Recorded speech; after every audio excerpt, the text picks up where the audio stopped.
What's up residents, Alistair here, and we have some news regarding the delay for Godzilla vs Kong that has left fans feeling disappointed. We will be discussing the reason for the delay as well as other potential reasons that should leave fans with higher hopes for the upcoming blockbuster. But before we get into it, be sure to follow us on Twitter at DangerVille Team to keep up to date on everything DangerVille, as well as all the news regarding Godzilla, Jurassic Park, paleontology, and all sorts of monster goodness. Now let's get to it.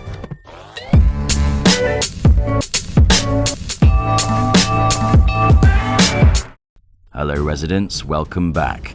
So as you know, Godzilla vs Kong was delayed from March 13th to November 20th, 2020, a full 8 months later. Fans were speculating way before the announcement, due to the fact no attempt at marketing had even been attempted, outside of a single promotional poster. At first, the lack of marketing seemed promising. Considering Warner Bros.' success with the tight marketing for Joker, they might attempt the same scheme as that property, having an extremely heavy 3 or 4 months of marketing rather than a softer 10-month marketing scheme like King of the Monsters, which may have contributed to its lower box office run. But as we drew closer and closer to its release, we had seen nothing. No teaser, no promotional images, nothing.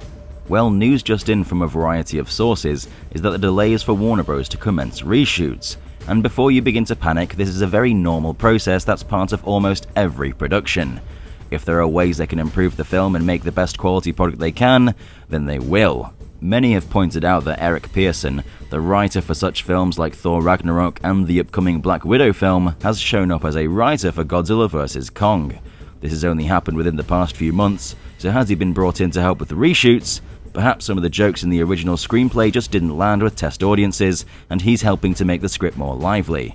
It's hard to say, but it's certainly interesting to see how he's only just shown up as writer's credit. The drawback with this is that it takes more time to actually shoot and edit, which only extends their schedule.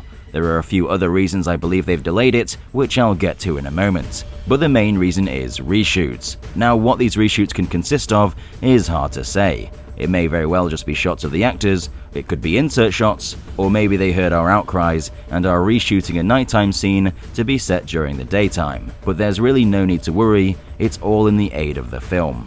Joined with the reshoots could very well come an array of new visual effects, which would most certainly add to the delay. The team fine-tuning the VFX will get more time to make the monsters look as realistic as possible. We've heard the reports of nightmares from VFX departments following some film reshoots, such as The Rise of Skywalker, which was having reshoots less than 3 months to release, as well as Black Panther, where Disney gave its VFX team around 6 weeks to complete a fight scene at the end of the film, which famously looked terrible. And it's all because they did reshoots without extending the deadline. The VFX team aren't to blame here, it's the studio that gives them such little time to complete the scenes. Employees stay in the studios overnight, sleepless, with no overpay, all because of crunch time, which is when they have to essentially work in overdrive with the deadline just around the corner. So I'm very thankful that Warner Bros. Are actually being good guys here and extending the deadline so that the VFX team can healthily work on the film at a steady pace. The final reason they most likely went with a delay was because of a shift in power in the marketing department, as in late September, Warner Bros. Hired Disney executive Charlie Coleman as Senior Vice President of Marketing. He will be in charge of marketing strategies for upcoming properties, and he most likely had some things to say about how Godzilla vs Kong was going to be marketed. His expertise with marketing Disney and Marvel films, which have almost always been massively successful, will mean his strategies will help Godzilla vs Kong be as successful as it can be, so more time may have been needed to establish a viable plan. Regardless, he will make a fine addition to the Warner Bros. Team. So there you have it, 3 reasons that Godzilla vs Kong has most likely been delayed. The reasons being for reshoots, to improve the VFX, and to conjure up a viable marketing strategy with the new Vice President of Marketing. I'm super hyped about Godzilla vs Kong, and the more I hear about it, the more it sounds like it's going to be a super fun, action-packed roller coaster of a film that wants to give its audience everything they could ever want from a Godzilla film, and I'm happy that Warner Bros. Is taking their time with it rather than rushing their teams, leading to a nightmare for the employees and ending up with a rushed product. If you enjoyed this video and learned something new, be sure to subscribe and become a resident of DangerVille today.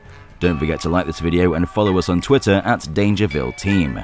I've been Alistair, and we'll see you in the next one.